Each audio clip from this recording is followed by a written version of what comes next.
Hello दोस्तों, आप सभी का स्वागत है आपके अपने चैनल नियरेस्ट ऑल एग्जाम पर। सेशन को स्टार्ट करने से पहले आप सभी के बीच एक मोटिवेशन कोट को लाया हूं जो आपके चेहरे पर मुस्कान और ऊर्जावान बनाएगा। ठीक है, देखिए क्या कर रहा है, खुद पर इतना काम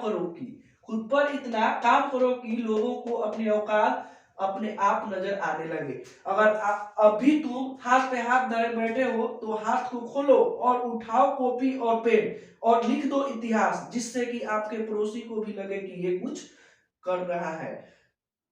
ठीक है, और इस तरह अब हम लोग सेशन को स्टार्ट करते हैं। देखेंगे पहला क्वेश्चन, ये रहा आपके सामने पहला क्वेश्चन। देखिए पहला क्वेश्चन क्या कह रहा है, पहला क्वेश्चन कह रहा है कि रासायनिक अभिक्रिया को व्यक्त किया जाता है। ठीक है, देखेंगे पहला ऑप्शन संकेत के रूप में, दूसरा ऑप्शन अनुसूत्र के रूप में, तीसरा ऑप्शन समीकरण के द्वारा और चौथा ऑप्शन सरल सूत्रों के द्वारा। ठीक है, तो इसका राइट आंसर हम लोग देखेंगे तो इसका राइट आंसर होगा ऑप्शन नंबर सी, समीकरण के द्वारा। ठीक है, अब हम लोग नेक्स्ट क्वेश्चन 2 नंबर देखेंगे। 2 नंबर देखिए क्या कह रहा है, निम्नलिखित में कौन समीकरण असंतुलित है। ठीक है, समीकरण दिया हुआ है 4, अब इसमें से हमको छापना है क्या कि इसमें से कौन असंतुलित है, यानी 3 इसमें संतुलित होगा और एक जो होगा वो असंतुलित होगा। ठीक है, सबसे पहले समीकरण में हम लोग देखेंगे कि इसमें प्रतिकारक कौन है और प्रतिफल कौन है। तो समीकरण अभिकारक कहते हैं, अभिकारक,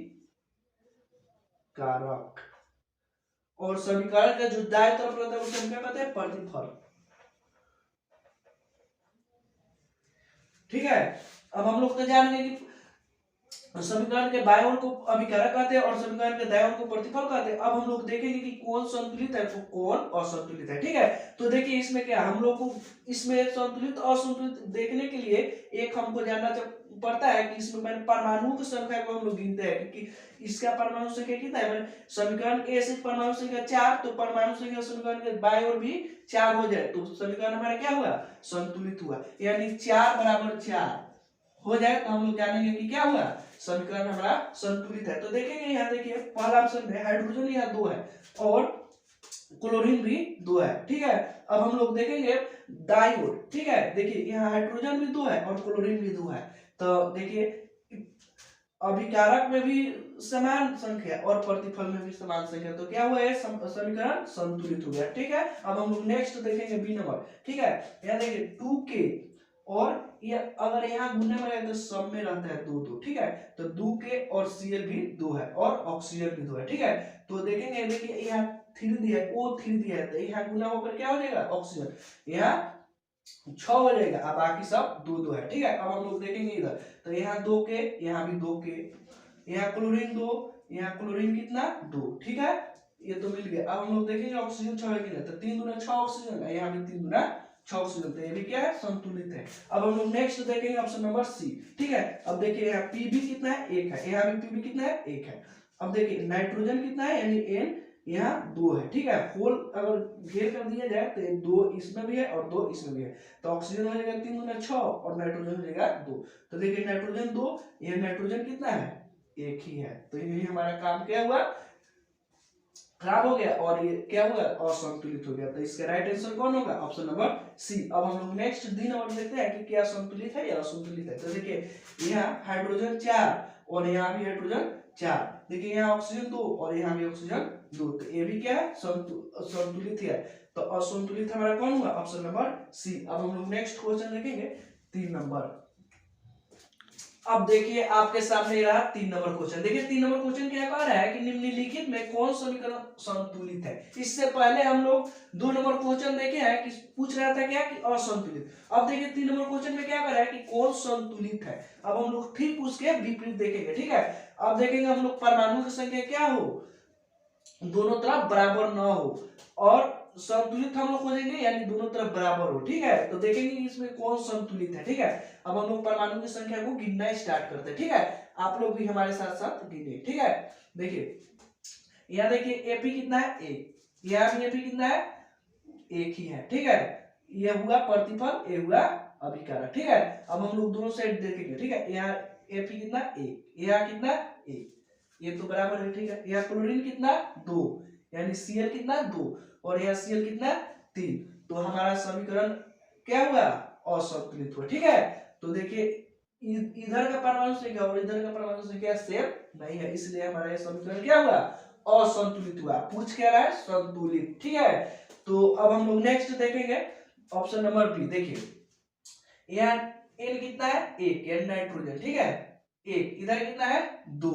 ठीक है, दो नाइट्रोजन इधर है, तो यहाँ एक और एक, दो नाइट्रोजन इधर भी है और दो नाइट्रोजन उधर भी हुआ। अब यहाँ हाइड्रोजन देखेंगे तो इधर चार हुआ और दूसरा चार, यहाँ भी हाइड्रोजन कितना? चार हुआ। ऑक्सीजन यहाँ कितना है? दो, और यहाँ भी ऑक्सीजन कितना है? दो। यहाँ मल्टीपल में है तो दो ऑक्सीजन भी है, तो ये हमारा समीकरण क्या हुआ? संतुलित हुआ। तो इसका राइट आंसर कौन होगा? Option number B. अब हम लोग देखेंगे ऑप्शन नंबर सी की क्या संतुलित है या असंतुलित है। ठीक है, तो देखिए यहाँ एपी कितना है? एक। यहाँ भी एपी कितना है? दो। तो यहाँ पहले ही वाले में ऑप्शन से क्या हुआ? छट गया। यहाँ एफी एक और यहाँ एफी दो, तो ये क्या हुआ? असंतुलित हुआ, तो ये नहीं हुआ। ठीक है, अब हम देखेंगे इसमें। देखिए यहाँ के का हुआ है एक, यहाँ कितना है? एक। ठीक है, बी आर कितना है? एक, और बी आर यहाँ कितना है? दो, तो ये भी क्या हुआ? असंतुलित हुआ। तो हमारा राइट आंसर कौन सा होगा? Option number B. अब हम लोग नेक्स्ट क्वेश्चन देखेंगे 4 नंबर। देखिए 4 नंबर क्या कह रहा है कि 4 नंबर कह रहा है कि निम्नलिखित में किस दर्पण द्वारा किसी वस्तु का वास्तविक प्रतिबिंब मिल सकता है? पहला ऑप्शन देखिए अवतल दर्पण द्वारा, दूसरा ऑप्शन देखिए समतल दर्पण द्वारा, तीसरा ऑप्शन देखिए उत्तल दर्पण द्वारा, और डी नंबर में क्या कह रहा है? तीनों प्रकार के दर्पण द्वारा, यानी अवतल दर्पण, उत्तल दर्पण और समतल दर्पण, यानी तीनों प्रकार के दर्पणों द्वारा क्या प्राप्त होता है? किसी वस्तु का वास्तविक प्रतिबिंब प्राप्त होता है। तो हम लोग इसका राइट आंसर देखेंगे, तो इसका राइट आंसर होगा ऑप्शन नंबर ए अवतल दर्पण द्वारा। ठीक है, अगर यही पूछता यहाँ वास्तविक न करके यहाँ केवल आभासी कर देता तो हमारा क्या हो सकता? तीनों प्रकार के दर्पणों द्वारा। ठीक है, अब हम लोग देखेंगे बारी बारी से। देखिए इस सब का महत्व क्या होता है। अगर पूछे कि सीधा प्रतिबिंब किससे प्राप्त होता है, तो सीधा किससे प्राप्त होता है? सीधा समतल दर्पण द्वारा। ठीक है, और आभासी दे दे तो तीनों प्रकार के दर्पणों द्वारा। ठीक है, और वास्तविक बोला है तो वास्तविक अवतल दर्पण द्वारा केवल प्राप्त होता है। अब हम लोग देखेंगे कि किस गाड़ी के साइड मिरर के रूप में किस दर्पण का प्रयोग होता है। ठीक है, पीछे की वस्तुओं को देखने के लिए तो साइड मिरर के रूप में किस दर्पण का प्रयोग होता है? उत्तल दर्पण का प्रयोग होता है। ठीक है, और डॉक्टरी हजामती इस जहां किस दर्पण का प्रयोग होता है? अवतल दर्पण का प्रयोग होता है। ठीक है, अब हम लोग नेक्स्ट क्वेश्चन देखेंगे 5 नंबर। ठीक है, अब हाँ, तो ये देखिए आपके सामने 5 नंबर क्वेश्चन। देखिए 5 नंबर क्वेश्चन क्या कर रहे हैं आप लोग? देखिए ठीक है, उत्तल दर्पण द्वारा बना प्रतिबिंब होता है। ठीक है, ऑप्शन नंबर ए देखिए काल्पनिक और सीधा, ऑप्शन नंबर बी देखिए काल्पनिक और उल्टा, और ऑप्शन नंबर सी देखिए वास्तविक और उल्टा, और ऑप्शन नंबर डी देखिए वास्तविक और सीधा। तो इसका राइट आंसर होगा ऑप्शन नंबर ए काल्पनिक और सीधा। उत्तल दर्पण द्वारा हमेशा बना प्रतिबिंब कैसा होता है? काल्पनिक और सीधा। ठीक है, अब हम लोग नेक्स्ट क्वेश्चन 6 नंबर देखेंगे। देखिए 6 नंबर क्या कह रहा है? दर्पण सूत्र। ठीक है, दर्पण सूत्र कौन होता है? 1/a बराबर 1/v + 1/u। ठीक है, ये फोकस दूरी है, ये प्रतिबिंब की दूरी है, और ये वस्तु की दूरी है। ठीक है, u को कहते हैं वस्तु की दूरी, वस्तु की दूरी, और इसे कहते हैं प्रतिबिंब की दूरी, प्रतिबिंब की दूरी। ठीक है, और ये क्या है? फोकस दूरी है। अब हम कुछ महत्वपूर्ण सूत्र को लिखा दे रहे हैं जो आपके परीक्षा में बार बार आता है। ठीक है, देखिए सबसे पहला सूत्र है अवर्धन सूत्र। पूछिए अवर्धन सूत्र। अवर्धन बराबर क्या होता है? -v/u। यहाँ भी क्या है? प्रतिबिंब की दूरी है, प्रतिबिंब, प्रतिबिंब की दूरी, ये क्या हुआ? वस्तु की दूरी। ठीक है, क्या अब अवर्धन में एक और पूछता है ऊंचाई से रिलेटेड क्वेश्चन के लिए। ठीक है, तो नेक्स्ट अवर्धन बराबर क्या होगा? अवर्धन बराबर होता है, अवर्धन बराबर होता है h डैश बटा h। ये प्रतिबिंब की ऊंचाई हुआ, प्रतिबिंब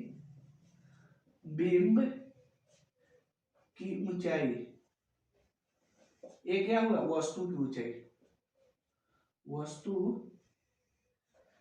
की ऊंचाई। ठीक है, नेक्स्ट सूत्र होता है F बराबर। ठीक है, फोकस अगर दे दे और त्रिज्या का मान दे दे तो पूछेगा फोकस बराबर या त्रिज्या बराबर, तो आप आसानी से निकाल देंगे। क्या होगा?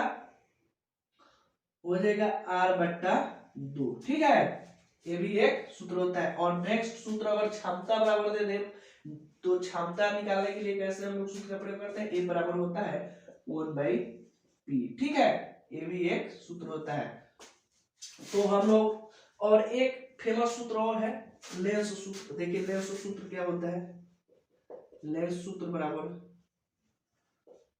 लेंस सूत्र क्या होता है 1/f बराबर, केवल यहाँ माइनस कर देना, ठीक है, 1/v और माइनस 1/u, यही होता है लेंस सूत्र और ये होता है दर्पण सूत्र, ठीक है। अब हम लोग नेक्स्ट क्वेश्चन 7 नंबर देखेंगे।